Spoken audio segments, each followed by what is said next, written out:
Baisse un doigt et je te dis que à la fin pourquoi. Baisse un doigt si tu penses avoir des problèmes de concentration. Baisse un doigt si tu penses avoir des problèmes pour genre te rappeler de certains trucs, peut-être des trous de mémoire. Baisse un doigt si tu as tendance à oublier où est-ce que tu poses des choses. Baisse un doigt si tu as tendance à tout d'un coup avoir des blancs, mais genre littéralement tu es en train de parler et tu oublies la phrase que tu étais en train de dire. Baisse un doigt si tu as vécu un ou plusieurs traumas. On reprend. Baisse un doigt si des fois genre tu as des accès émotionnels qui sont totalement dérégulés. Baisse un doigt si des fois tu as l'impression de genre t'observer un petit peu comme si c'était à quelques centimètres à l'intérieur de ton corps. Baisse un doigt si on t'a déjà pseudo-diagnostiqué ou tu t'es auto-diagnostiqué avec du TDAH, des troubles de l'attention, quelque chose du genre.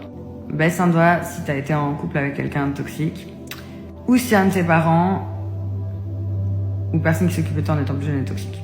Si tu as baissé une majorité de doigts ou qu'en tout cas ce sujet-là te parle, il y a des chances que tu sois dans ce qu'on appelle le CPTSD, complexe, syndrome post-traumatique complexe, plutôt dans ce sens-là en français.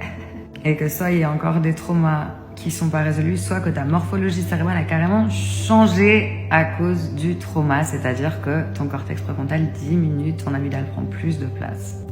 Rassure-toi, toutes ces choses-là sont gérables, on travaille beaucoup avec l'hypnose et la connaissance maintenant de neurosciences, il est possible de quasiment revenir en arrière et de pouvoir réguler ton système nerveux. Et on n'oublie pas de